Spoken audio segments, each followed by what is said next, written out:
कहानी नहीं है, ये सिस्टम की नसों में दौड़ते अहंकार को चीर देने वाली कहानी है। जहाँ नेता कुर्सी पर बैठते ही जनता को भूल जाते हैं, वहाँ एक ऐसा नाम उठा है जिसने सत्ता में आते ही सत्ता के पुराने ढांचे हिला दिए। नेपाल छोटा देश सही, लेकिन इस वक्त पूरे दक्षिण एशिया को आईना दिखा रहा है और उस आईने में सबसे बड़ा चेहरा है बालेन्द्र शाह। सिर्फ 35 साल की उम्र, इंजीनियरिंग दिमाग और राजनीति के सड़े हुए खेल को खुली चुनौती। काठमांडू की गलियों से निकला ये चेहरा प्रधानमंत्री की कुर्सी तक पहुंच चुका है और पहुंचते ही उसने वो कर दिया है जिसकी कल्पना भी कई देशों ने नहीं की होगी। कभी लोग उन्हें योगी जैसा बुलडोजर वाला नेता कह रहे हैं, तो कभी पीएम मोदी के लक्ष्य और कदमों पर चलने वाला चेहरा बताया जा रहा है। तो कई लोग ये भी मान रहे हैं कि उनमें कई बड़े नेताओं की झलक एक साथ दिखाई देती है। लेकिन सच ये है कि बालेन्द्र शाह किसी की कॉपी नहीं है, वो अपनी अलग राजनीति की किताब लिख रहे हैं। एक ऐसा नेता जो आम आदमी की बात सुनता है, जो फाइलों से ज्यादा सड़कों की आवाज समझता है, जो कुर्सी पर बैठकर जनता को नहीं बुलाता बल्कि जनता के बीच जाकर सवाल सुनता है। और यही वजह है कि भारत में भी उनका वीडियो तेजी से वायरल हो रहा है। कभी वो अपनी पत्नी और बच्चों के साथ साधारण अंदाज में नजर आते हैं, तो कभी आम जनता के बीच बिना दिखावे के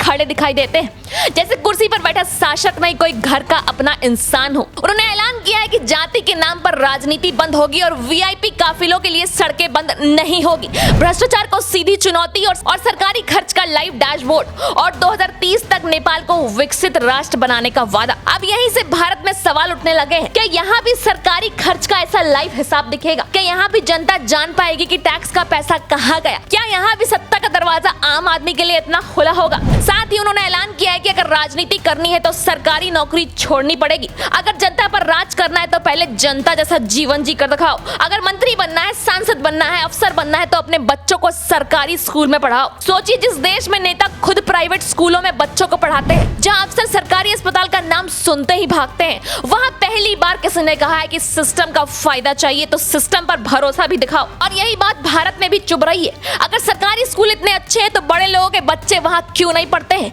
अगर सरकारी अस्पताल इतने ही सक्षम है तो रसूखदार लोग निजी अस्पतालों की ओर क्यों भागते हैं? अगर व्यवस्था मजबूत है तो भरोसा सिर्फ जनता से ही क्यों मांगा जाता है? यही वो बात था जिसने वीआईपी कल्चर की छाती चीर दी है। अब सड़कें खाली नहीं होंगी सिर्फ किसी काफिले के लिए। अब ट्रैफिक नहीं रुकेगा सिर्फ किसी लाल बत्ती के लिए।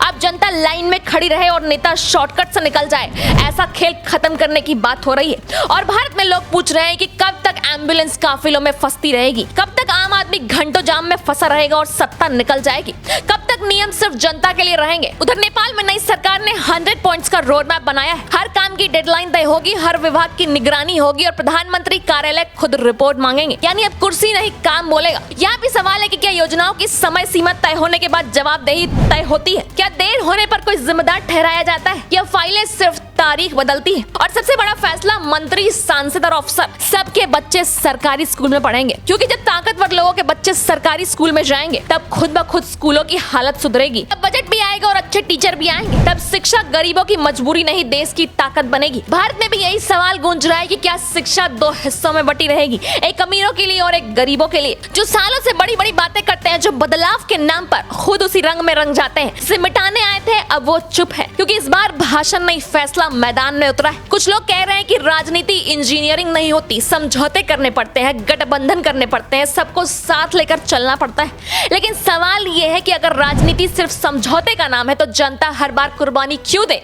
अगर राजनीति सिर्फ जोड़ तोड़ है तो ईमानदार बदलाव कभी आएगा कैसे? पुरानी सत्ता डर रही है और कुछ नहीं बोल रही है, बस देख रहे हैं कि नया प्रधानमंत्री कितना उखाड़ लेगा। क्योंकि अगर ये मॉडल चल गए तो सवाल सिर्फ नेपाल में नहीं उठेंगे, भारत, पाकिस्तान, बांग्लादेश जैसे हर उस देश में उठेंगे जहां नेता जनता के नाम पर महल खड़े करते हैं। ये शुरुआत है एक ऐसे दौर की जहां कुर्सी सम्मान नहीं, जिम्मेदारी बनेगी, जहां नेता कहलाने से पहले इंसान बनना पड़ेगा। याद रखिए, जब छोटा देश जागता है तो बड़े बड़े सिंहासन हिल जाते हैं और इस बार झटका इतना जोरदार है कि कई राजधानियों की नींद उड़ चुकी है।